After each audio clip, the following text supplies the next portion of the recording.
Welcome everybody to Spiritual Warfare Friday. We are live with Richie from Boston. What is up, brother? What's up, brother? I appreciate you having me on, Dan. It's good talking to you.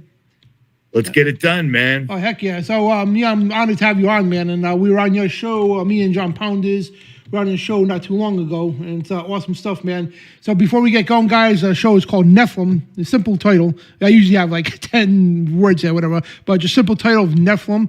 And I want to thank ShakeandWakeRadio.com for carrying this show on an awesome, amazing audio network. So check them out if you're in the car, guys. And also, BeforeIt'sNews.com, I'm a contributor writer for them. It's a good alternative media, so check them out. And also our sponsor tonight, which is Esther Jade's Discover the Power of Holistic Wellness for your mind, body, and spirit. Transform your life with natural solutions. And check out Kathleen's Facebook page there. And right now they're still working on the website. So if you need to get a hold of her, right above my head is her email address, estherjadesltd@gmail.com. Or you can go to the Facebook page. We've got a link in the chat and all that. So check them out, guys. So tonight we're going to talk about Nephilm and all that. And people call giants, titans, all the in there, called mythology. I hate when they do that. Mythology and, whatever. So I want to, before we get going, there's a quote here by famed occultist Aleister Crowley, right? Now, really take this into view because this all ties in together. Nephilim, aliens, giants, the Anunnaki, fallen angels, and all that. So he pointed this. He communicated with two different demons, right? And so the only demon that physically manifests is Aleister Crowley. You look like this. So you look like a kind of a gray, So, and he says, today they call them angels and demons. Tomorrow they will call them something else. So that's the great UFO alien deception that's coming. It's all tied into this too. We can get into that later too, but just wanted to go through that. And so before we get going, like usual, guys, we do a prayer to get right with the Lord. So Jesus, Yeshua, Messiah, we come before you and we pray for deliverance. We pray for forgiveness of our sins that we committed today, Lord, individually. And we love you with all our heart and soul. And please dip our garments in your precious blood and make us right before the Father.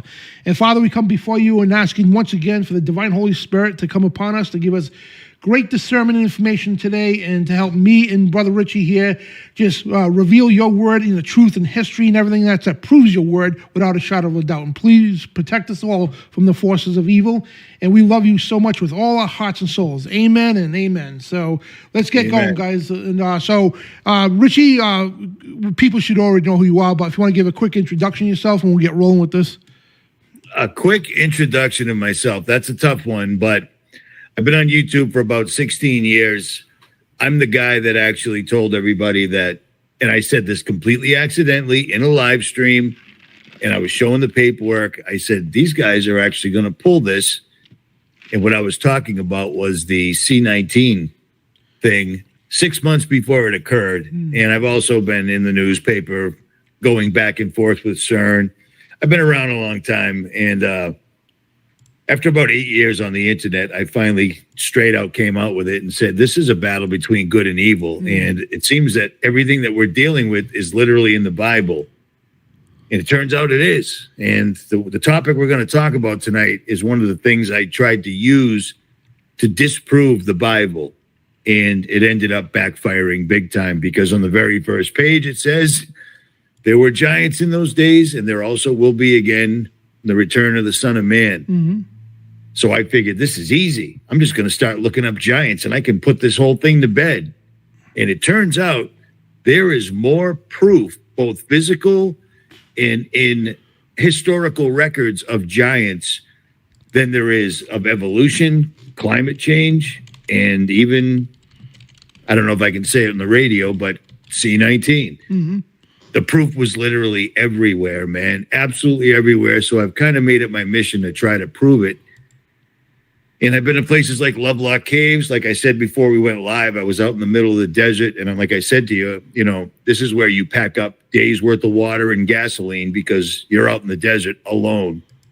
And I found petroglyphs absolutely every place that weren't tourist attractions. These were just out in the middle of nowhere. And there was literally carvings of human-sized hands with larger hands next to them. But these hands had 6 fingers. Same thing with the feet. Wow. And like you had mentioned, which I was pretty impressed by that, Native Americans, the reason they always said how and raised their hand was to make sure whoever they were meeting didn't have 6 fingers. It was that real and it was that recent. Yeah, So- right where we live, man. It's crazy. We're like 45 minutes from each other, so we live in generally the same area up here in the Northeast, and so it's crazy. And actually, before we get going, too, guys, I just wanted to also promote this the Conspiracy Con coming up, which me and Richie both will be speaking at. It's in Cave City, Kentucky, August 22nd, 23rd, and we got a load of speakers. You got Richie there, David Carrico, Charlie Raymond, Brian, myself, John Pounders, Jillian Stone, Travis Carpenter, who we had on last week, Don Neal, Thomas Shea, Justin Brown, and Zach Lewis has been added, and a few other people are going to be added soon. So this is 2 days, guys, and if you want to get tickets, guys, they're going fast, and I would heavily suggest, and there's a personal link here I put in the chat room. If you want to buy tickets, helps me out if you buy it with my link, or help Richie out with his link.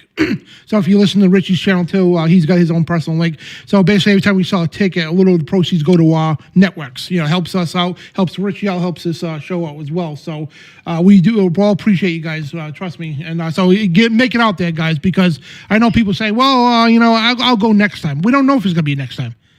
We're already getting attacked. Spiritually, big time attacked already. So there might not be next time, but don't take it for granted. This is a good time, guys. You get to hang out with us for the whole weekend, and it's going to be amazing. Tons of great speakers and everything. So you guys see Brother Richie. So I think it's going to be fun, man. I've made it a point over the years. I've been to one conference, and that was only because Anthony Patch was speaking for the first time, and he had been getting threats. So I drove from Massachusetts all the way to Tennessee overnight just to back him up, make sure he had some security while he was there. And I was hanging out with L.A. Marzulli and Pastor Begley, a lot of people sitting down having dinner with him, things like that. But I've never spoken at a meeting at a conference for the exact reason that you guys decided to put these conferences on, because there's just too many gatekeepers, man. Oh yeah, there's too many gatekeepers. They're spinning the same circles. They never go outside. They don't color outside the lines, and they're always worried about being monetized or losing their monetization. Yeah, that's the trap, Dan, and you know this. Yep. Yeah, both of us lost our channels over the stuff, and it's a battle all the time, and it is discouraging, I got to admit, but what, the Lord leads you right back into the fight again, and and that my attitude is the same as yours. We don't care if you got one person listening to us, as long as we're reaching somebody for the Lord. That's all our mission is. We're not here to get. We would love to have millions of subscribers, absolutely, but whatever the Lord provides us, and. It's crazy that way. But if we were people like Billy Graham or some bloke on TV, we have 1,000, million people watching us right now, which is sad. So these kind of shows, guys, that's why they're not too popular, because compared to the mainstream shows, because they tell a bunch of lies and sugarcoat things. We like to tell the truth, and tell a hardcore truth, plain and simple. So what made you discover, I know you say you wanted to use it to debunk the Bible, but what turned your interest on with Nephilm and everything? Well, like I said, it's in Genesis. It's right there. Jesus said, "When I return, there will be giants." And I'm like, that is an easy one. That's ridiculous, because surely if there were giants, there's got to be some history. And I mean, I was already in the conspiratorial realm, but I was basically focusing on, staged events that were happening in our country. Like, I'm not sure what I could say on your station. So False flags. False flags. Okay, cool. Because that's what I say on my channel, because I don't care. Yeah. But I was focusing on false flags, CERN trying to open the bottomless pit. People didn't seem to have an issue with that. And chemtrails, because I couldn't believe people weren't noticing every single day, especially in the Northeast, how they were just playing checkers and tic-tac-toe in the sky. Oh, yeah. It's a big deal. They're blocking out the sun. And they're sprinkling us with heavy metal, which is really bad for the human body. It causes autism and Alzheimer's. And guess what happens? Everyone's got it now. But the giants, I figured, was an easy one. And it turns out that, you've heard about in science class, you ever mess around with a Petri dish? Yeah. You know how scientists test everything in a Petri dish and they do all their testing and stuff? Well, the guy that invented the Petri dish, I can't recall his full name. Actually, it's Flanders Petrie. I can remember his name. Sir Flanders Petrie. He was a sir. He went out to Egypt on some expedition because back in the day, when you invented things and you were called a sir, you usually had money. And usually when you had money, you were going to go explore things. Flinders Petrie went out to Egypt with an expedition and dug up or discovered a cemetery. He dug up over 100 bodies, and all of them, even the women, were over 8'6" tall. Some of them were up to 13 feet. The dude found an entire burial site of giants. Wow. And trying to find that, Graham Hancock brought that to my attention years ago. But trying to pull that information up now, I've discovered is really difficult. So once I came across that, it was just on. And then I heard about the stories of the red-haired giants. And then I heard about Lovelock Cave. And as soon as I heard about it, I went there. I went straight out to Lovelock. And I mean, I made an entire video on this thing. Lovelock Cave is crazy because, what is the name of the school? I know I pulled it up. Hold on one sec.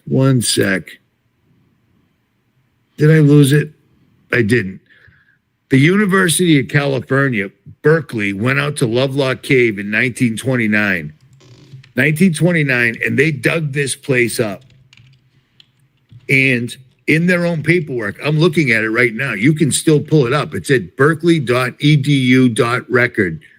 And it's called Lovelock Cave by Llewellyn Loud and M.R. Harrington. And in 1929, they dug this place up and they came across the remains of giants with red hair, exactly like the Native Americans were telling people.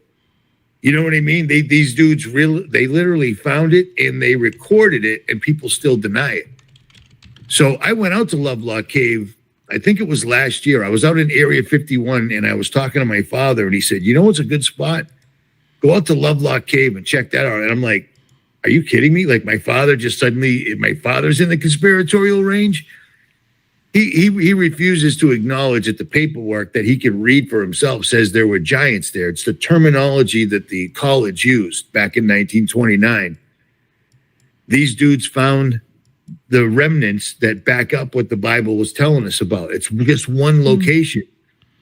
But then suddenly and sadly, somehow this whole cave, which is massive, I've been inside.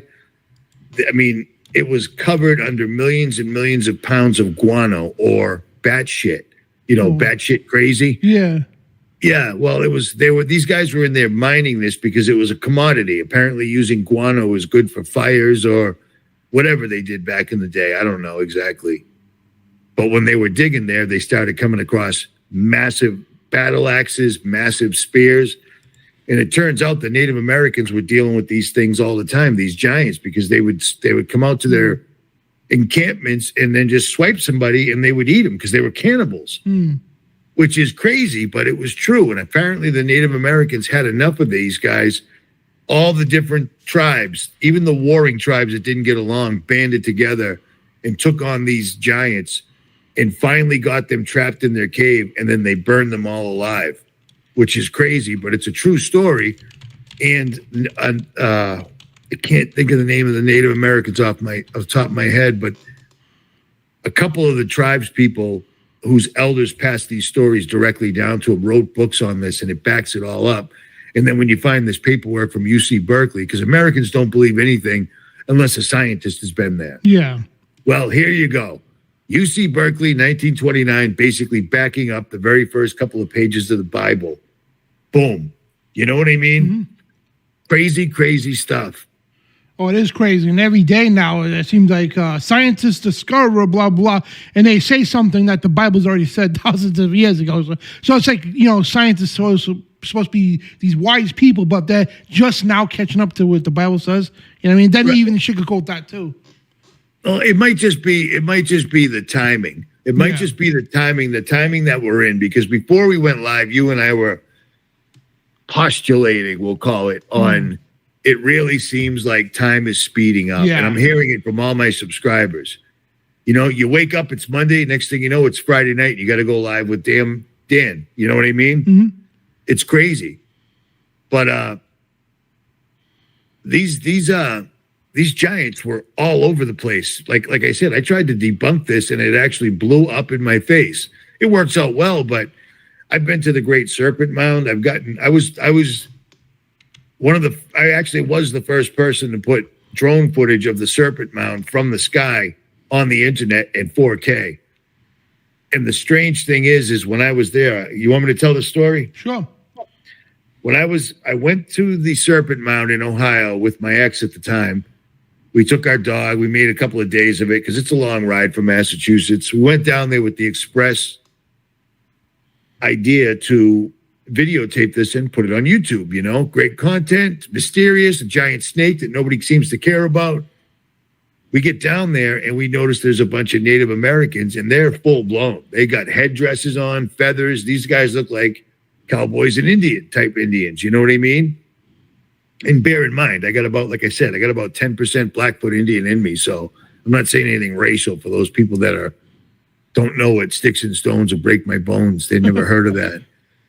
But these guys were doing some sort of a ritual. So I did the right thing. I sat back and waited for them to finish. And I figured, I'm going to go get footage of these guys. So I walk up to them and I said, hey, you guys mind if I take some footage of you? And they said, yes, actually we do. And I'm like, oh, I wasn't expecting that. They said, the white man's taken enough. You're not taking our image. And I said, okay. I said, well, how about this? Can you explain to me when exactly your ancestors built this ginormous snake, this giant serpent, this massive serpent that you don't really even notice unless you're looking down on it from the sky, with an egg in its mouth at one end coming out of a spiral at the other end?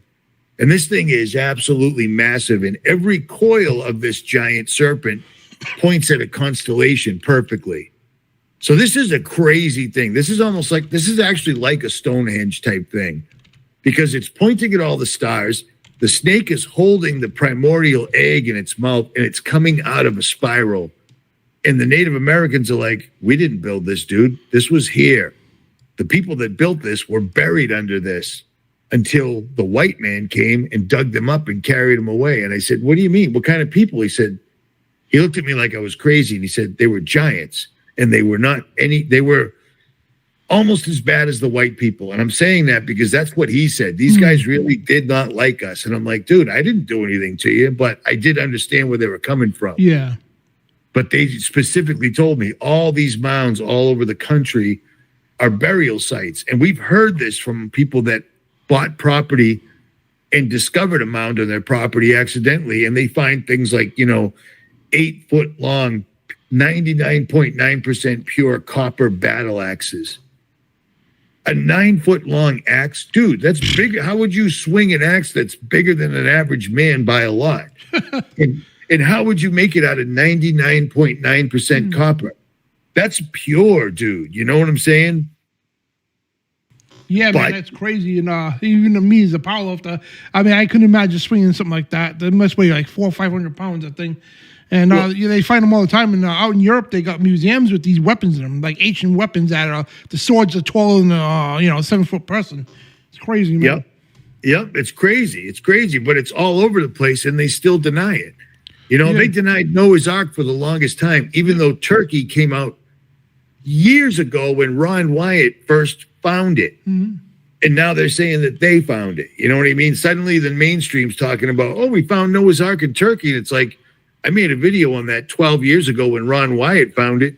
In Turkey, the entire country that's leaps and bounds older than America came out and publicly stated, like all the important people in Turkey came out and said, we've discovered the site of Noah's Ark. It's right there. And American newspapers and mainstream media was quiet as a mouse about it. But now all of a sudden, they've discovered it, apparently. It's great. We're living in crazy times, brother. Yeah. We really, really are. Absolutely, and it's nuts too. Even though you got the information presented, let me give you one over here, for example. So let you take a drink there. So in Providence, Rhode Island, like in Cumberland, Rhode Island, I should say, this is the Providence Journal back Wednesday, January 20th, 1886, right? It talks about a strange incident occurred in relation to the 9 men's misery grave. So basically, during the King Philip War, was before the Revolution, of course. And the King Philip War was the Indians battling out the British, right? So anyway, they end up digging up one of the grave sites. And one fact was settled by disinterment, I can't read that right, and the identity of the men were who buried, and one of the skeletons dug up was extraordinary size, and by the fact it's having a double set of teeth, it was recognized as Benjamin Buckland of Rehoboth, Massachusetts. It is assured that the men were from other colonies of Providence, and also it says the remarkable skull of Benjamin Buckland was given to the Rhode Island Historical Society during the 19th century for preservation, and unfortunately the society, quote unquote, lost the skull. Now here's the thing, right? People say, where's the evidence? Well, every time, no matter where you live, where these bones are discovered, they're found, especially during the 1900s when we were expanding out west. And people were digging up the property, excavating, and then all of a sudden they find these remains, right? Every single time was the State's Historical Society or the Smithsonian that would step in, we're going to confiscate these for preservation, right? And when people filed FOIA requests and everything to examine these things, they happen to go every single time, go missing or they were stolen. Every time. You know what I mean? And so this is a massive cover-up. When we talk about cover-ups, man, I think this is one of the biggest ones in history. So, again, where's the proof? Well, like Rich was saying, too, the newspapers. Up into the mid-1900s, going back to the 1800s, earliest papers is the 1700s, New York Times, all reported these things, guys. That this is all over the media. You can't escape it. You go to New York Times and subscribe to their channel, their archives, whatever the case, and you'll find, and you could Google some of it now, you could find these pictures in most of the articles saying, like New Mexico, for example, there was a cave found, right? 200 full intact skeletons, minimum of 11 feet tall. How do you explain that? Over 200 of these things in this massive cave. It was a tomb for them. The skeletons themselves were 11 plus feet tall. So imagine with the flesh on and everything. That's going to be some monstrous type people. And again, the Native Americans talked about this, us Indians, and the history of it. And out in the Middle East, guys, this is common knowledge in the Middle East. People laugh about this today here in America, but Middle East, in Asia and parts of most of Africa, they know about this. They have museums with these things in display. And again, the media, like Richie said, the media here will black it out. Oh, just mythology. It's all myths and legends and made up stuff. For people that are unaware or people that are on the fence, I can say now with a great deal of certainty that all the myths and all the movies that we've watched that were science fiction were actually history. Because it's just getting too obvious at this point. Like we're about to live in Skynet right now with the robots, the Terminators, the whole 9 yards. I mean, it's coming to pass. But if people are interested, I have another YouTube channel called Jailbreak Overlander. It was my off-roading channel until they took me down, and I started putting out what are considered truth videos. Back in 2024, I put up a video called 100% Proof Giants Walk the Earth 2024. If people are interested, because the reason I point this video out is I actually archived a lot of newspaper clippings, just like Dan was talking about. For instance, 1904, New York Times. While a gang of men in the employ of New York and Harlem Railroad were taking sand from an immense mound near Purdy Station today to fill in an excavation, they unearthed several skeletons of unusual size, 11 and 13 feet. That's that's double the size of a human by a lot. 1882, the bones of a giant found. St. Paul, Minnesota. A giant's remains found in a mound from Charleston, West Virginia, 1883. And then the list of burial mounds, all these mounds, because they're listed in most states that I go through. You'll see like, hey, come visit Illinois' mounds and such. There are mounds, and these are all burial sites of giants. That's all they are. That's all they ever were. Whether the bones and the artifacts are still there, or whether the Smithsonian, like Dan had said, swooped in to save them for posterity until people want to see them, and then magically they lose them. Mm-hmm. Museums aren't in the habit of taking things of great value, something that's so interesting, the museum shows up and takes custody of it. But then when people want to see it or research it, oops, our bad, we lost it. It sounds like NASA. Hey, where's all the information on going to the moon? Oh, shit. Yeah, we had that on a VCR tape, but somebody taped over. It's all gone. We don't have it. Sorry, man. Nothing to see here.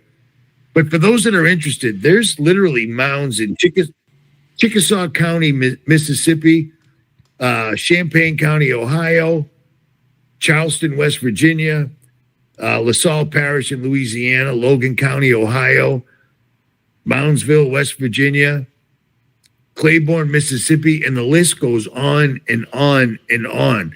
Simply go to look up the list of burial mounds in the United States. And actually, Wikipedia is showing it as well.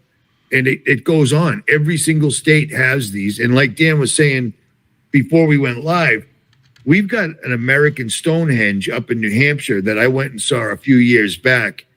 And have you been up there, Dan? Yep. Last August, me and my brother went up there, and the curator, Dennis Stone, he's been on the History Channel, and he gave us like a literally hour and a half interview. It was great, and telling us about the serpent mounds, the sacrifices that went on there, the giants, and I'm like, it's so surreal because you look at that person who's very well established that's actually talking about the giants and everything, and like, wow, this is so awesome, you know? Yep. And they have him on. They'll have him on.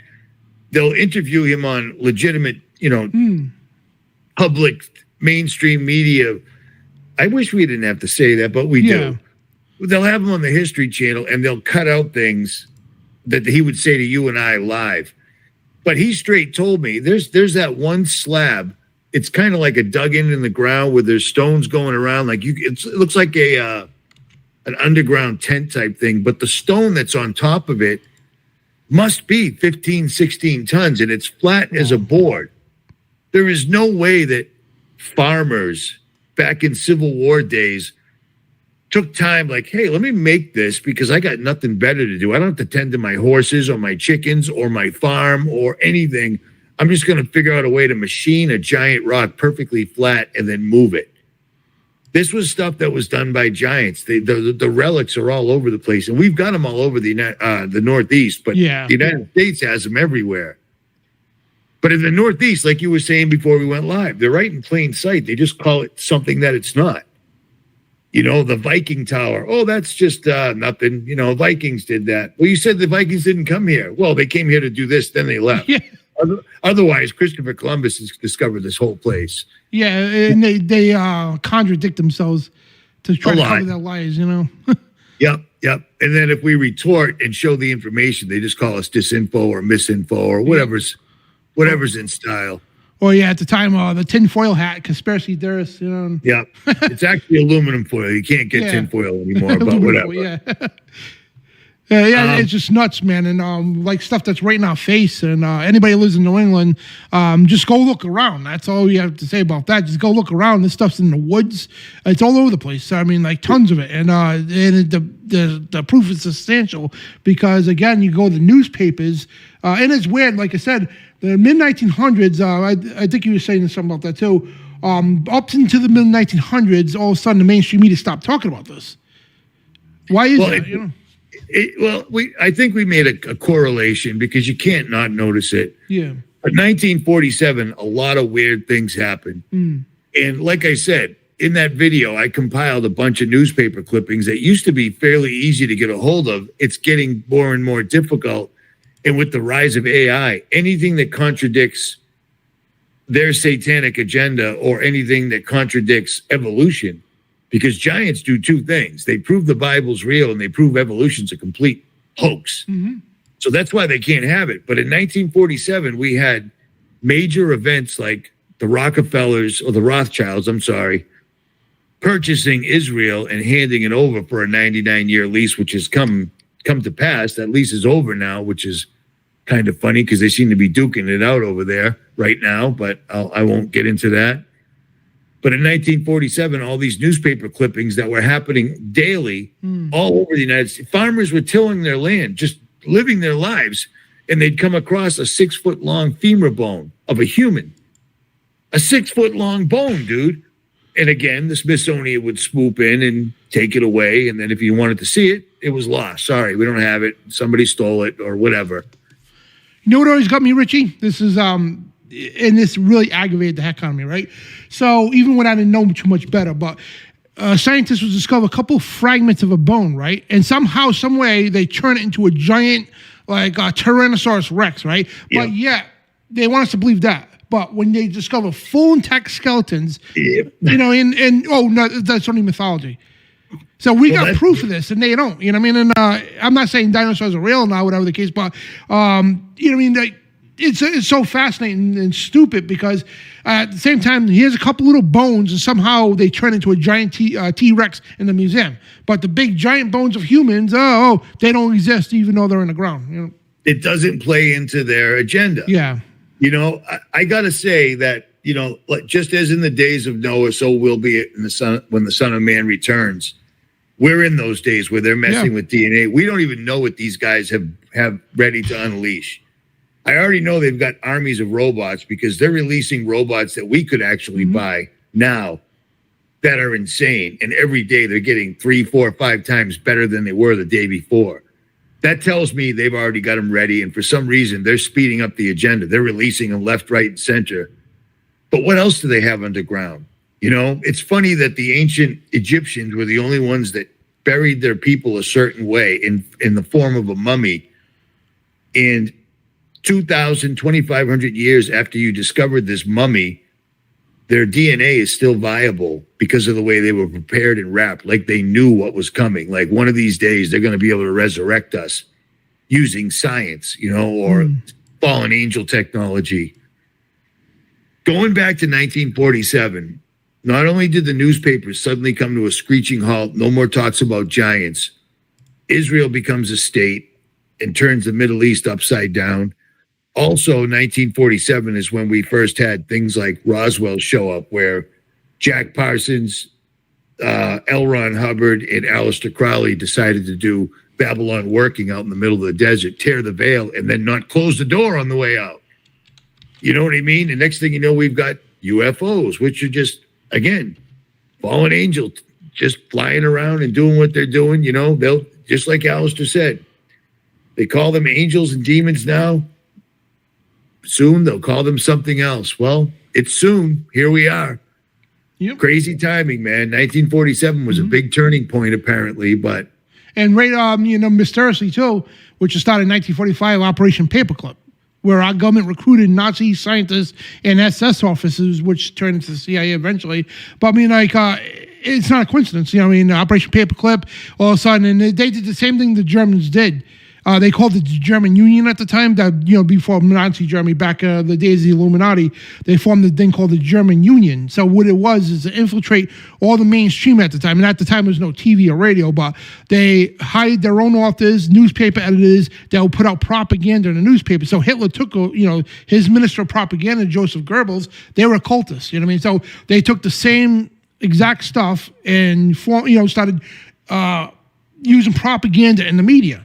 And all of a sudden here in the United States, when Paperclip comes over, all of a sudden, Operation Paperclip, now Operation Mockingbird, which took over all the CIA, infiltrated all the mainstream media, and mysteriously, oh yeah, no more talking about giants. No more talking about these things that are real, you know? And they just censored everything that's true to push the evolution agenda, you know, which was backed by the, big push by the Jesuits with that. And it was crazy. It was Charles Dawson and P.I.T. Chardin. Dawson was, Chardin, was a Jesuit. So they spearheaded the evolution to push it mainstream with the fraud, the Piltdown Man, and the missing link. You know what I mean? It was all discovered to be a hoax, but yet the Rockefeller Foundation funded the main, the schools, the education system, and here we are today. You know, oh no, there's no such thing as giants. You know, but we came from a rock that came, eventually somehow turned into a bubbling crude of bacteria that, from a fish to some ape. Now we're human. You know, this is ridiculous stuff. Monkey, fish, frogs. That's what they wanted to think we were. We were all mud, but we just held our breath long enough where you decided to be Dan. Some people decided to be giraffes. So it's just ridiculous because God's fingerprint and the golden ratio is all over nature, but people don't go out in nature anymore. Yeah. They listen to TV, and if they don't hear it from a scientific expert, they don't believe it. You know, like you had said, other countries don't hide this. If I want to get real news and I want to present it to my subscribers, I end up going to the Israeli Times. I go to other countries for their newspaper because Israel tells on itself. They don't even care. Everyone over there knows what they're doing. No big deal. But we were talking about this before we went live again. the Kandahar giant, the 13-foot giant. Now, L.A. Marzulli talked to somebody who wouldn't give his name, and I went to basic training with some guys in Fort Benning, Georgia. And when I was in basic, everybody that was ahead of us in basic training was already going to Iraq for the first round. Iraq, the mother of all wars, the first time around. Some of the guys that went special forces that I did basic with, I got a hold of, and the Kandahar giant, the 13-foot tall giant that took out a whole squadron of special forces dudes that were heavily armed. This thing took shot after shot after shot and still wiped them out until another, I believe it was either, I know they took out Pathfinders. I believe the Rangers came in and they finally subdued this thing and they took it out. I spoke to a couple of dudes, and sadly, they can't give their names, because if they give their names and go on the record and back this story up as the 100% fact that it was, their lives will be destroyed. But a 13-foot giant still alive in our generation, 13-foot tall dude living up in the mountains, that if they found one, how many more are there? Do you know what I'm saying? And this thing was a beast, dude. It took out a whole squad of heavily armed, highly trained military experts that were up in the mountains. You know what I'm saying? If you're up in the mountains as an American hunting Taliban guys at 13, 16,000 feet, you're a pretty athletic dude. You're pretty squared away. And this thing took them out with a spear. They said the spears came out like rockets. This thing was no joke. And it had 6 fingers. They scooped it up with a Chinook helicopter and took it away. And I mean, all I've got is the guy that talked to LA and the 2 dudes that I talked to. And he's not spinning a yarn, and neither am I. But these guys cannot give their information because they will be destroyed. And it's not even the fact that they'll get destroyed or something terrible will happen to them. You know, they'll unalive themselves, but their families will get destroyed too, because that's how these people play ball. You know what I mean? That's how it's in the Scientific Times. It's in a legitimate magazine. And it says a 13-foot tall red-haired giant of Kandahar allegedly killed by U.S. soldiers in Afghanistan. But at the end, it says claimed. You know, it's a legit publication, but they're still calling it like a story, a fun story for all of us to read. But it happened. And I'm sure it's happened way more than one time. So... yeah, I got some of the pictures up on here. And, say that again? Some of the sketchings, basically, when the soldiers described it. And, somebody drew a picture of it, whatever the case, and what it might have looked like. But that's horrifying. Imagine that thing coming out of the cave at you. You know, and you're shooting it, and it's like, they're just literally laughing at you. It's probably pissing them off even more. You know, it's like, it's crazy, man. And, again, the Middle East, and remember during the Iraq War, right? And Operation Freedom, whatever it was. I forget what they called it. Anyway, they were in the Middle East taking containers home of artifacts from the caves, and they were reporting this all over the Middle East that they're taking, U.S. military government is taking massive containers full of artifacts from these caves. So Nephilm DNA, all kinds of stuff and all that. And they even believe that they even got Nimrod's DNA too, with remains. I'm sorry. But yeah, our military was like shipping all this stuff back to the United States for whatever reason. We don't know, but actually we should know. To try to bring back Nimrod or something. But yeah, this is, and again, it might sound far-fetched right now to you guys out there, but if you go to the Middle East, everybody knows about these things. It's common knowledge, it's taught in schools, and they have sacred sites too that nobody's allowed over there because they wanted to keep these things sacred, plus the demonic activity that goes along with these things, that these demons possess this land there to protect it, you know what I mean? And so there's a lot of spiritual warfare going on, and especially in Africa, man, you got a lot of missionaries out there who go to Africa and they see these massive, like what they found, one massive serpent that was over 200 feet long, something ridiculous like that, and these massive bones being found and caves that are off limits to people because the remains of giants in there and everything. And again, it sounds sci-fi here, but over there it's common knowledge, And they call us the civilized country. Right. It's funny because not a good friend of mine, but a YouTuber I've followed for years. He's been around pretty much as long as I have. His name's Brian Forrester, and he lives out near the pyramids and also near where they found all the skulls, the elongated skulls. And it slips my mind where that is right now. But at any rate, years ago, he did a video that I just happened to be watching where he was literally going down into Osiris's tomb. And I'm thinking to myself, what a weird thing. Osiris was a fable. It was a myth. But apparently this myth died and has a tomb, and they found it. He went down there to film the tomb, and it was a massive, massive stone case that weighed ridiculous tons. I don't remember what it was, but I remember the lid on it weighed 7 tons on its own. And what caught me about this, not only the fact that they found the burial site of something that was a myth, you know, how do you bury a myth? Well, apparently in a really heavy block. The top of this tomb, when they found it, was blown off. It was still in one piece, but it was askew. So the tomb was open and there was black goo all over it. I hit up Brian right away and I said, please, can I use a piece of your footage? And he said, absolutely. And that was where the black goo, I found that amazing. That I don't remember what year it was. I was still a young buck back then. But I mean, this was over a dozen years ago. These guys pulling out black goo from deep underground in Osiris's tomb, that's a problem. And I got a funny feeling we're going to be dealing with the consequences of whatever it is they've conjured up with that. But it's crazy because they say all this stuff is just fairy tales and fables, yet constantly and every day they're finding more of it. And now they're actually talking about it. It isn't just YouTubers anymore. But the mainstream, people are so... Operation Mockingbird has done its job so well that people don't even hear it. Because they'll hear something real like, hey, we found Noah's Ark. And then 10 seconds later, half of Washington state just blew up because of terrorists. You know, it's constant, nonstop distractions at all times. It works so very well. And you're on it when you talk about Project Operation Paperclip, because people don't even realize that that's what NASA came from. What I mean, NASA was developed by L. Ron Hubbard, Jack Parsons, a bunch of fruitcakes that were constantly messing with demons out in the open, like hardcore. These guys were using Solomon's keys to open up other dimensions and stuff.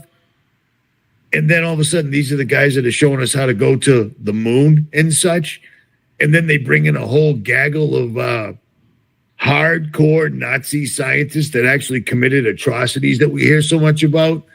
And the next thing you know, these scientists are on the Disney Channel showing the kids how we're going to go to the moon. Like they took Von Browning. The guy was a horror show in real life. He killed a lot of people, according to what they tell us. But next thing you know, they shine him up. They put him on the Wonderful World of Disney, and he's telling all the children how they're all going to go to outer space. Yeah. Once you get past that firmament, you could probably get there. But otherwise, you ain't going nowhere, man. But and it's they make great. it so obvious. Operation Fishbowl, and you know, it's like so obvious. You know, Rob Skiba did a great job breaking down all the names directly off of their paperwork, and it all basically spelled out: we are trying to get to God through the fishbowl that He watches us through. Something, it's not verbatim, but I mean, it was that obvious. You know, all the Operation High Jump, Operation Fishbowl, trying to blow up the firmament, so forth and so on. They can't get through, man. That's what CERN is. If you can't get up, they're going to go through another doorway, through another dimension. I think they can do that, or they have been doing that. But they're not going in outer space, and we're certainly not going to Mars. That blows me away. People even buy that. Even for, I mean, my entire life, I'm 57. My entire life, all they ever told us was not only was Mars absolutely uninhabitable, instead of having oxygen like we do, you'd be inhaling fire. But then Elon shows up and, hey, never mind. We're all going to Mars now. No big deal. And everybody seems to buy it. There's no one's questions it. It's not even a topic. It's a pretty big lie, man. You know, we're going to Mars. No, we're not. Oh, remember those fake Mars pics? They just had a red lens at a remote landing here in the world here. Mars and Greenland right there is a little picture of that. And of course, the fact checkers will try to say, oh, it's identical. You know what I mean? But yeah, you can't make this stuff up. You can't make this stuff up. It's the, I forget it would come to me as soon as we aren't on the air, but the topography. is identical. It's identical to Greenland. You know what I mean? Yeah. It's identical to a lot of places. I've been to places out in Montana that look exactly like the moon, and they call it that. You know what I mean? It looks exactly like the moon for a long, long time. It looks like you're on another planet, but you're not. But most people never go there. I go to some really weird, off the beaten track places. So remember they had the rainbow on Mars, even though it says no moisture in the atmosphere there, but somehow there was a rainbow on Mars that they caught in the picture. I guess NASA didn't pay attention. There was a rainbow in the background, and it's like really, these are the people paying millions of dollars a day to, and they're out there. They don't care. I mean, look at the so-called space station walks. You can see the guy tugging at the wire, and it's so ridiculous. And with the hair standing up. I got a funny feeling that they realize how dumbed down, and I don't say this lightly. I feel bad for people that are dumbed down, but they are. They really are, because you watch these guys in the space shuttle, you can see the wires around their waist. Half the time they get tangled up in them, and people don't buy it. Yeah. The Challenger explosion, Dan. Yeah. I remember the one that happened in real life, in real time, and then it comes to find out that every single solitary person that died is still alive under the same name. They're all physically identical, same brow, same nose, same shape of the ears. So NASA finds out that we're talking about it, and they go, well, they all had identical twins. That's why. That's the confusion. And it's like, okay, so if they all had identical twins, where were the, twins are the most connected two people are ever going to be if you're twins. Where were their identical twins when they died? How come not one of their identical twins gave any eulogies? Yeah. You know what I mean? Bingo, you got them right there. But people buy this stuff and they just keep it moving. Operation Mockingbird means just keep it moving. Repetitive. The bigger the lie, the more people believe it. I believe Hitler said that. Yep. So Hitler and Joseph Stalin. Joseph Goebbels. You tell a lie big enough, long enough, people believe it. And of course, the fact checkers are all over that. Look, it's just a coincidence that, there's a pictures of them alive today and back then. It's just a coincidence that these people look exactly like them, like to the T. It's just a coincidence, right? I totally agree. I'm looking up Abraham Lincoln, the guy that they called Honest Abe for so long. I'm at papersofAbrahamLincoln.org. Yep, I got that for you. I can't see your screen. Oh, yeah, you might have to open up another window for. I didn't want to touch anything and screw it up, so I'm just going up my screen. I didn't want to touch anything, so it's all good. It's all good. I'm trying to find the quote that he had right here, but Abraham Lincoln was standing at Niagara Falls, and he said, by what mysterious power is that millions and millions are drawn from all parts of the world to gaze upon Niagara Falls? There is no mystery about the thing itself. Every effect is just as such any intelligent man knowing the causes would anticipate. They said a lot of words when they said a sentence back in the 1800s, apparently. If water moving, blah, blah, blah. I'm trying to find his quote. Oh, I got it here if you need it. What does it say? Read it to me. I can't. So it says, the eyes of the species of the extinct giant whose bones fill the mounds, of America, have gazed on Niagara Falls our eyes to do now. Oh, I'm looking at it right now. The eyes of the species of extinct giants whose bones fill the mounds of America, said the President of the United States, the guy that they've told us our whole life, his nickname was Honest Abe. Mm-hmm. He didn't just say that as a comment or a meme. He was saying it, and it's still in his digital paperwork. This was a personal note that he wrote, and this has been quoted every place. He's telling you in the 1800s exactly what me and Dan are telling you now. These guys are lying to us. The Bible was not wrong. There were giants in those days and will be again when the Son of Man returns. It's what got me interested in this first place, and it's astonishing how much proof there is going back to a U.S. president. And Teddy Roosevelt wrote The Wilderness Hunter, where he's talking about a Bigfoot attacking and killing two people. I try to find Bigfoot. I know you had T-Carp on recently, right? Yeah, last week. Well, in my estimation, I can't back this up in any way, but I'm fairly certain Bigfoot is the remnant of what's left of the Nephilm. You know what I'm saying? Yeah. I'm almost positive, but I can't prove it. I believe there's a spiritual component to it because people have said they've seen them and they just disappeared, like they stepped into another portal. People have seen them at Skinwalker Ranch, and I'm talking people that have degrees that are considered, mainstream, successful researchers, etc. And they said, yeah, we were tracking it, and then suddenly it just stopped and disappeared. That sounds like a portal to me, man. That's what my synopsis on that was. They're using portals because they're seen then and not seen again. And a lot of times people were taking radiation measurements from where the Bigfoot sightings were. So massive high doses of radiation and all that. And also you talk about Teddy Roosevelt. I found here Teddy Roosevelt in the Montana incident. And it was 1893, a book was published titled The Wilderness Hunter. And it talks about a grizzled, weather-beaten old mountain hunter. It's talk about how he came across these massive footprints and everything else. And talks about the Bigfoot incident. Teddy Roosevelt wrote this. Yep. And Teddy wasn't known for wolf tickets, okay? This guy was a no-joke president. My only concern about him is he is the first president to make a national park. And the national park was Devil's Tower, which is clearly a tree stump. I've been there numerous times. I've got drone footage. I've got all sorts of footage. You talk to the Native Americans because that's where you get the truth. We don't do this anymore as Americans, sadly. I think you and I are doing it, and many others like us. We're passing down history verbally. And we lost that someplace along the line because school showed up. You know what I'm saying? But back in the old days, you'd tell a story to somebody, and that was history, and they would pass it on and pass it on. We lost that. The Native Americans have it. Yep. And they said that was a tree.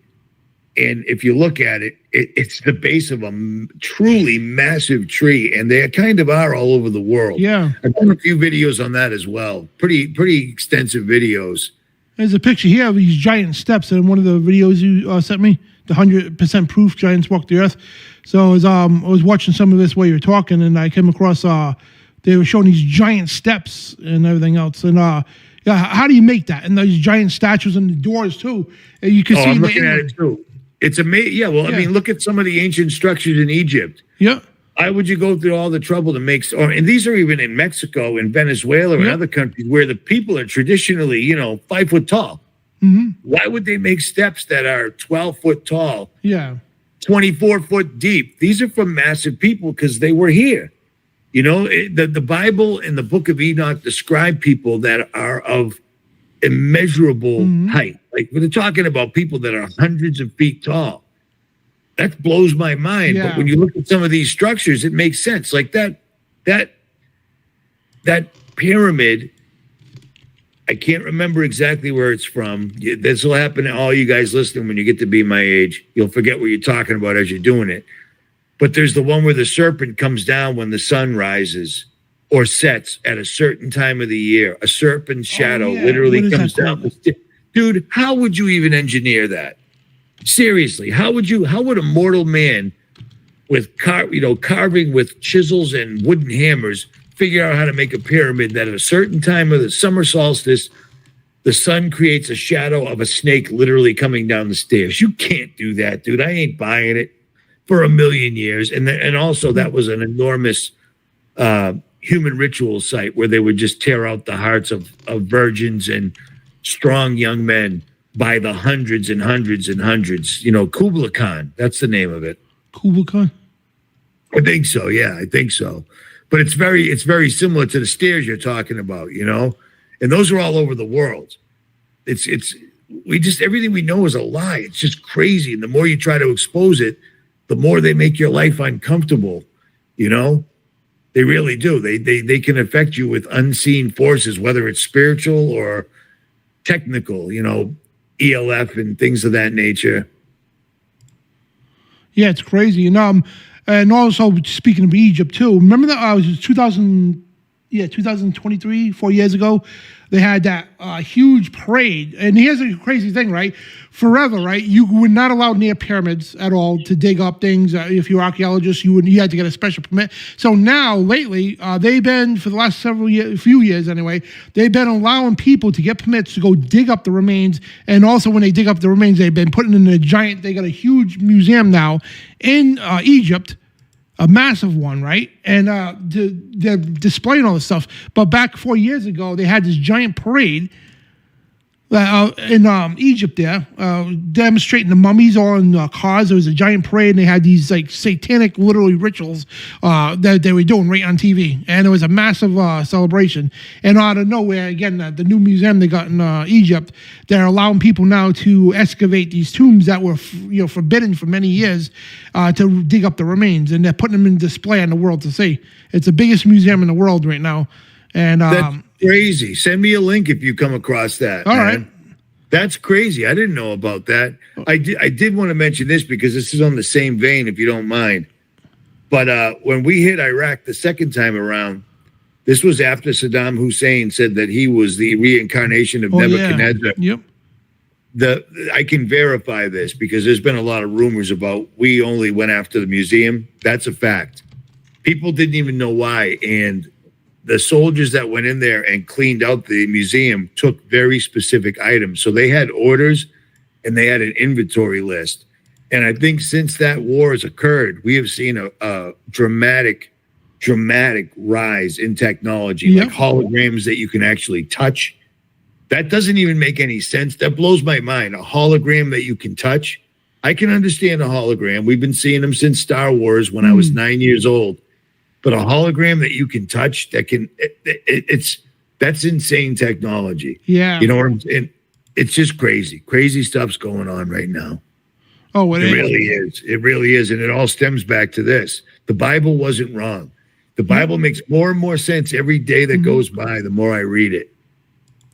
Yeah, one verse. Yeah, 2 Samuel 21:20.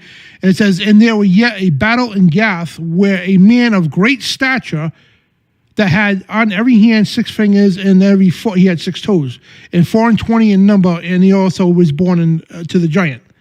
So the Bible mentions these 6-fingered, 6-toed people, and you can find them, guys. They're out there. I mean, like people now, there's people actually being born with 6 fingers, 6 toes. Yeah. And I forgot what they call polyethys, I believe it is, the so-called scientific term for it. So basically they throw a scientific slang on it to make it, it's just a defect. But no, it's a genetic thing because the Nephilm bloodline, you know what I mean? And that's corrupted. And we believe, when Sam Jiza, he was one of the head fallen angels that say, let's take women as wives, have children with them. And I think this was also a plan because the first prophecy in the Bible goes to Genesis 3, when it talks about the coming of the Antichrist, the serpent bruising his head and crushing his head, whatever the case, and the coming of Jesus, right? So I think it was at the time they wanted to cut that bloodline off so Jesus could never be born in the flesh to have that pure royal bloodline from Adam. So I think that was that's why God flooded the earth, and I think that was their way of trying to stop that from happening, which the Lord didn't allow that to happen. But yeah, there's so much stuff out there. Then I'm sure this drives you crazy, Richie, because it drives me up a wall with the mainstream religions out there, right? So they'll go and say, because they the academic world, they'll say, it's impossible. Angels don't have sex with women, whatever the case, right? So they'll say these are the cursed sons of Seth, the giants, and they weren't that big as you think they are, and they downplay it, and it really drives me up a wall. Well, here's something. You might find this interesting because I just found this out the other day. Andre the Giant, big dude, and he had an incredibly deep voice. He was a big, incredibly strong dude, and he died early because. That happens, the way he was living, the way he was drinking, his lifestyle didn't help him live any longer. And I'm sure whatever medicine they were giving to help him is probably what ended him quicker. But I didn't realize that his family, his grandfather and his grandmother, I don't remember it exactly, but this was a good documentary. I just saw it in the last week or so. Many of his family members were well over 7'6", and one of them was 8'4". Wow. Yeah, that's Nephilim blood, dude. Those are big people. Because Andre was a big dude. but he wasn't even the biggest one in his family. I didn't know that ever. I just found that out by accident. Somebody did a really great interview. I'll send you a link to it. Yeah, it's interesting, man. Definitely. And they obscure, they mislead, they send people in the wrong direction. And I'm sad to say that it's working, because you can go into any establishment, any place, and people are supposed to be having dinner together and everyone's staring at their phones. Yeah. Nobody's paying attention. Everyone's asking Google for the answers to everything these days, dude. Google ain't the place to go for answers. It's a good reference spot, but you need to go to pages, books. You can still look up, what was the big Encyclopedia Britannica? The one from England. It still talks about the actual shape of the earth, like the NASA the paperwork does. Let me see. Was that Encyclopedia Britannica? I think so. But I mean, it still tells it like it is. But I mean, it's gonna be gone soon, because everything's going digital. They're gonna wipe the whole. There's gonna be another reset, and it looks like we're gonna live through it, because it's 2030 is their deadline, and we're the clock's ticking, man. Yeah, the old encyclopedias showed that, and the old world maps. So, it's crazy. I think it's called Rumses.com, whatever, but it shows the old world maps, right? So the map we got today that in the world presents to us, right? Back then, all these explorers that didn't even know each other, they had the same layout. And other land that's not on our maps today, they had details of the elevation of the land, the kind of animals that were there, and where, everything, all the details about these lands. But yet, we don't see them on the world map today. It's crazy. And there's more continents out there than we're told there is, more land and everything else. And it's nuts, but we get told, we only got 7 continents and blah, blah, blah, and well, here's one for you. I was talking to a buddy of mine. He's an author, and he wrote 2 books. His name's Miguel Stefano. That's not really his name. He doesn't even want any credit for this, but he wrote Confusion in the Cosmos and Confusion in Christianity. The only book I've ever mentioned in my 15 plus years online, because I've read them both, and Confusion in Christianity literally ties the real, true biblical cosmology to the Bible and backs it up. People are like, oh, the Bible was saying this. It makes it completely and perfectly clear. 2 very, very good books. I've got links on my YouTube channels. I highly recommend them.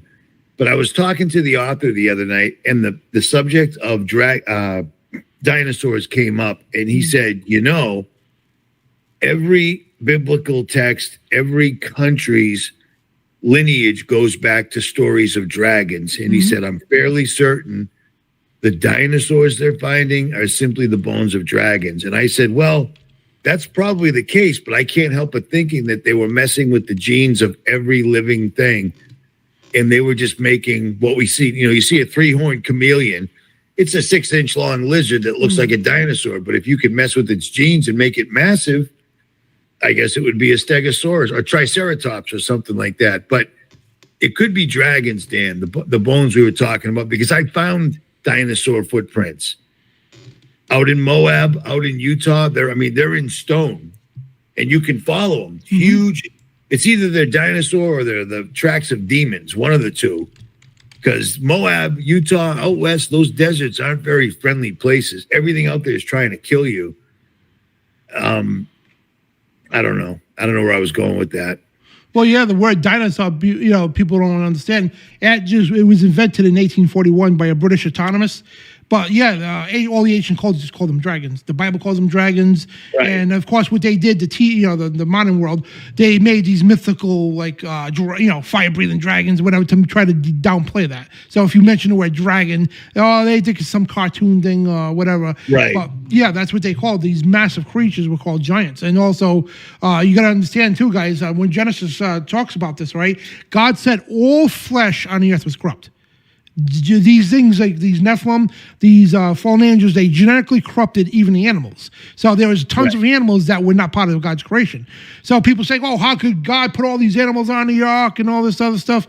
He put two of each kind, not two of each species, first of all. And half the animals didn't make it because they were not part of God's creation. So when people think of dinosaurs, they're actually called dragons. Now, again, like Rich was saying, it's not just the Bible says this, okay? You could go to every ancient culture in the world, even the Native Americans, right? All call them dragons. Not a coincidence, you know what I mean? And and here's the thing, what really gets me, they want us to believe this guy because he's got a PhD or a master's degree that says, oh, that's mythology, right? But why does the whole world talk about it? Why is Greek mythology taught in schools? It's not mythology, it's history, you know what I mean? And the thing is, here's the thing, these ancients, right? They thought these fallen angels were gods. And they thought their children were demigods. But in fact, they were fallen angels, not Anunnaki, space aliens like the History Channel tries to promote. No, these were fallen angels having children with the daughters of men. Now, every ancient culture confirms that too. Every ancient culture confirms the flood. Every ancient culture confirms the giants. You know what I mean? So you can't get around this. If you want to take the Bible out of the equation, which I never do, you could go to all these historical things, and other ancient cultures and religions all talk about the same thing. It's not a coincidence. You know what I mean? How do you get thousands of different things that span for thousands of years, all saying the same thing? Of course, a little variation twist, but generally the same thing. How do you get that? And these are people, they tell us, had no contact with each other because they had no method of doing so.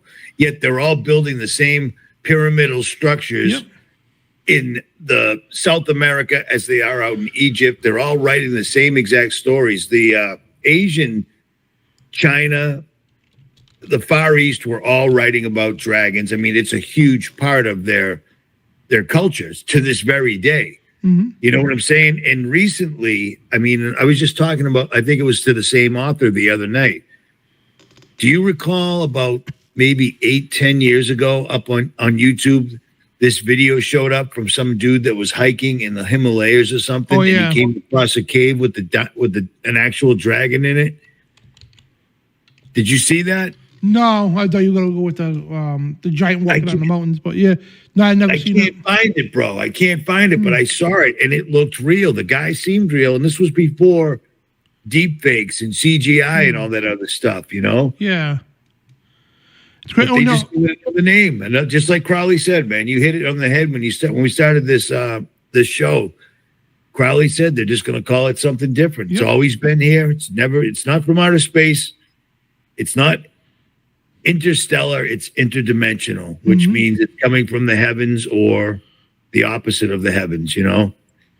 Nothing new under the sun, brother. And Brian Reese, the pyramid you were talking about, he gave me the information. It's Chichen Itza, the serpent equinox, and it's Kukulkan. And during a certain equinox, it forms a serpent down the stairs, and the head of the serpent's right at the bottom of the stairs. So, I mean, if people want to call, today's world, civilized, and these people uncivilized, right? How do you make something like this right there? You can't, like the best people in the world today couldn't make something like this, you know what I mean? And it's just crazy, it really is. And if you look at it, it forms a serpent, and right at the bottom of the stairs is a serpent of a head of a serpent, I'm sorry. How could you possibly fashion that with the technology they claim that they had at the time? This was just, all these pyramids were built by tens of thousands of slaves, all dragging things on logs and ropes and all this other stuff. That's great. Okay, great. But how could you set it up with the summer equinox when it only comes once a year? Mm-hmm. Do you know how much work it would just to make anything do something even remotely close to that? You would need to recreate the light that's going to show up, and they had no way of doing that. This was absolutely otherworldly. This is fallen angel technology. Yeah. It's very, very real. And in the last decade, it's been showing itself. And people are even saying they're seeing dragons, and we're seeing really weird serpent-like things on NASA's live streams. We're seeing them on news shows. Mm-hmm. Every time there's a war or a massive event, mass casualty event, there's crazy serpent-looking things. As a matter of fact, during that eclipse that I went and filmed in Illinois last year, I have 4 different cameras plus a full spectrum camera and an infrared camera all pointing at the sky during this eclipse. Wow. And apparently people caught what appears to be a serpent. And I think it was 3 of them flying in front of the moon or the sun. The only problem was the moon wasn't anywhere near the sun on that day of that eclipse, but that's a whole nother story. Yeah, and all these monuments are everywhere. Serpent mounds all over the world. All these things dedicated to the ancient order of the serpent, which was the oldest form of Satanism, if you want to put it that way, where these people back in the ancient of days, Cain's children with the fallen angels, were doing a serpent worship. And who's the serpent? It's Satan. You know what I mean? I'm looking at an ancient Egyptian papyrus manuscript showing the god Set spearing a serpent, Apep, as he attacks the sun boat of Ra. This goes back thousands of years. It goes on. I mean, look at every single castle. Serpents and dragons are incorporated into all of them in very great detail. Why?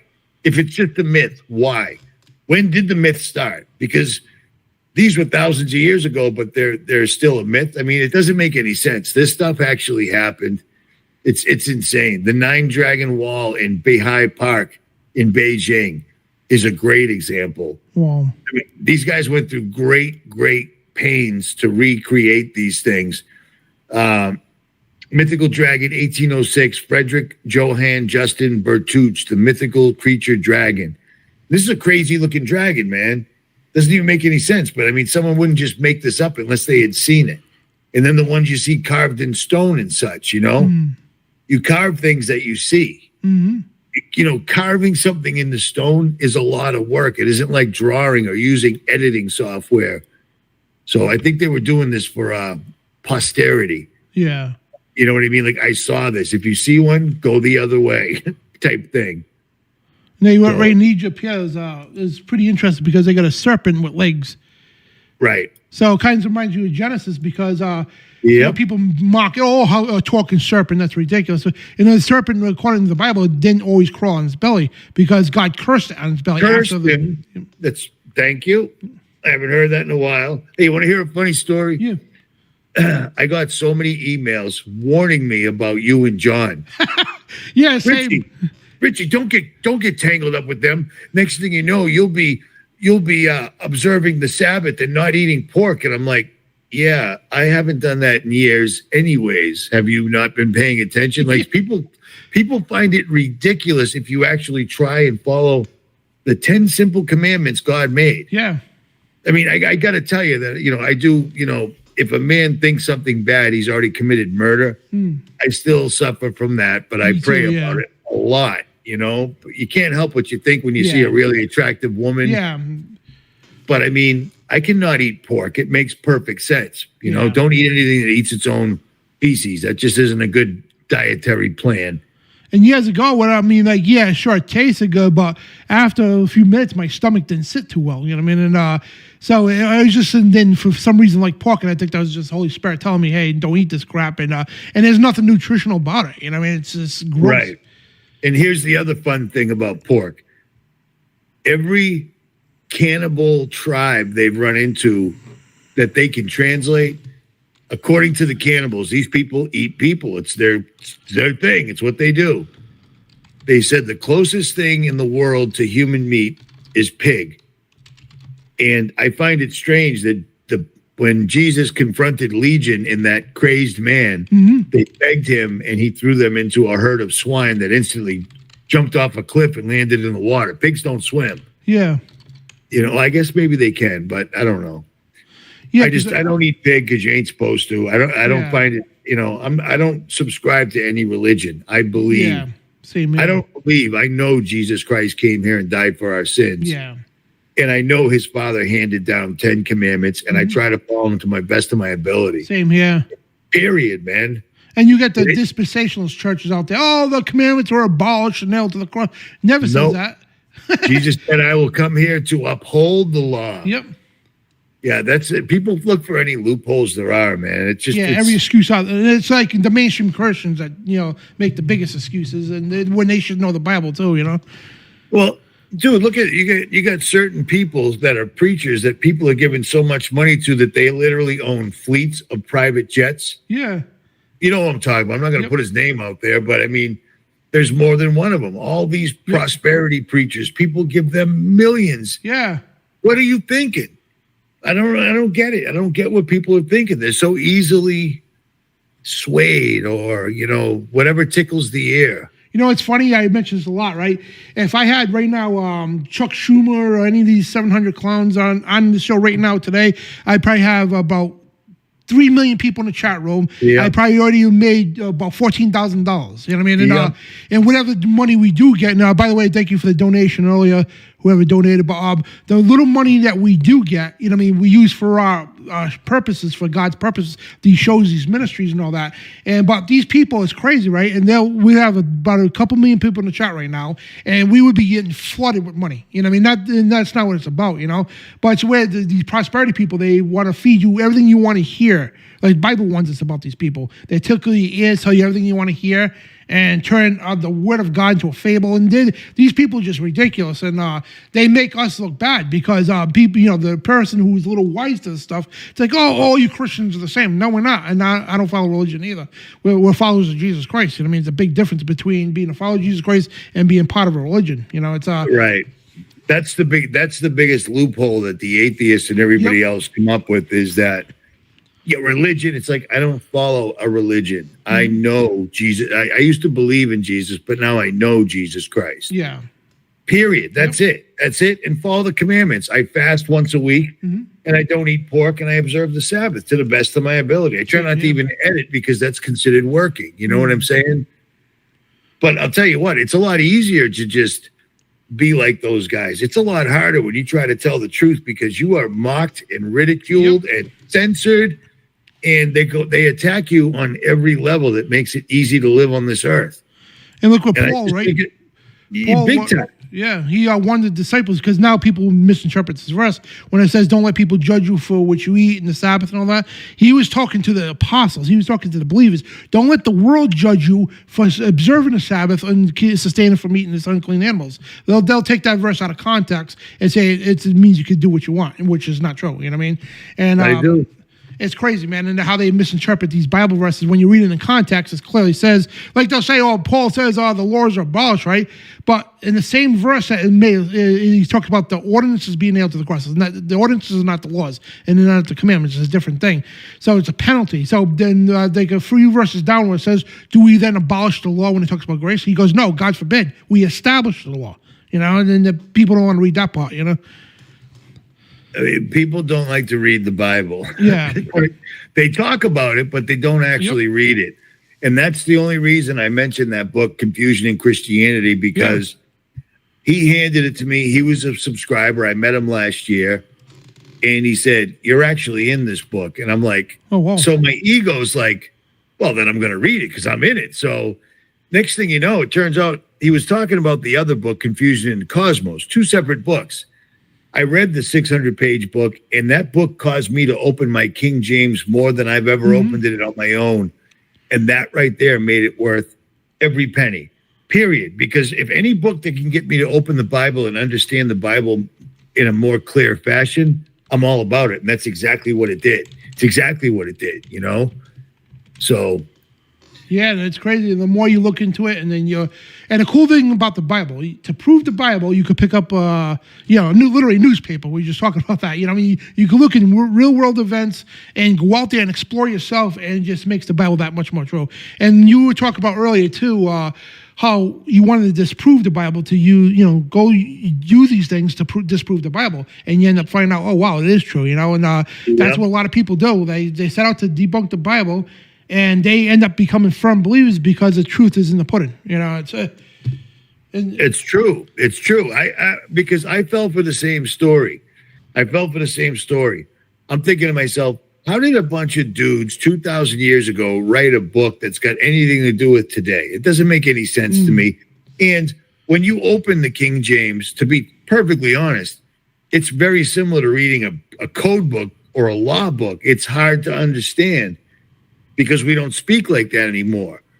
So that book, Confusion in Christianity, helped me understand it better, because he uses other versions of the Bible, but always comes back to the King James, because the other ones write it easier to understand. Mm-hmm. But then you look at the King James, it's the same thing. Yeah. Does that make any sense? Yeah. So I'm still sticking with the King James, Me but too. certain other versions, like there's a new version I recently found out about when another channel made a video that I felt moved to respond to, where he said, "And the skies above declare his handiwork." I've never seen that in the Bible in my life. It's always the firmament showeth his handiwork. Another YouTuber decided to put that out there because he was saying that the flat Earth was not accurate. The Earth isn't necessarily flat, but it ain't a globe. We are in a closed system. There's just no two ways about it because the sun and the moon are exactly the same size, and you can tell that by simply looking. According to NASA, it's just a happy coincidence. One's 240,000 miles away. The other one's 93 million miles away, but they're the exact same size. What a happy coincidence. It's a lie. It's all a lie. It's all a complete and utter lie. NASA was started by Satanists and, and then they picked up the Nazis. It's just all the worst people in the world are behind NASA. And suddenly NASA doesn't even care about going to the moon anymore. They just handed it off to billionaires. Okay, you guys do rocket stuff now. Elon, yeah, you make electric cars. Yeah, you can go to Mars, but we're not going to do anything. Nobody seems to notice that. Yeah, exactly. At any rate, Dan, it's been an hour and a half. I think I'm going to bail. Is that cool? Yeah, I appreciate your time and everything, and thank you so much. We got to do this again, man. No, anytime. I'm not a huge night owl, brother. Yeah. I've been up since 6, so. Oh, man. Anytime, brother. Anytime whatsoever at all. If you got something you need to say and you want to come on any of my platforms, you're always welcome, awesome. Bro. And I am planning on hitting the road in about 3 weeks, maybe a month. I got to go meet a bunch of subscribers all over the country, as well as doing the Cave City conference. But I'm going to come down and hook up with you because I want to check out that tower we were talking about before. Oh, yeah. And there's other things, too, I want to point out to you. Like, when you come down, we'll spend a day. We'll go to the places and everything. I think it'll be great. And, guys, please subscribe to Richie's channel, man. Richie from Boston, too. I put the link in the chat room and also in the description. So, yeah, good stuff. If you want, like, just straight-up news, like, unfiltered, man, Richie's the best. And on the Giants, check out Jailbreak Overlander. Yep. And the only reason I say that, YouTube had pulled me down at the time. So it was the only place I had to put it. But everything Dan and I kind of glossed over here is all basically documented with all the links in it. So these things were very real, very, very real. And I think they're still around, and we're going to see them, whether we like it or not, very soon. Absolutely. And I believe that myself, man. And as the days of Noah, so shall be in the latter days, man. Indeed. Well, all right, Dan. I will talk to you very soon, brother. Yep. Thank you so much. Anytime, man. Anytime. Guys, have a good night. Richie from Boston, I'm out.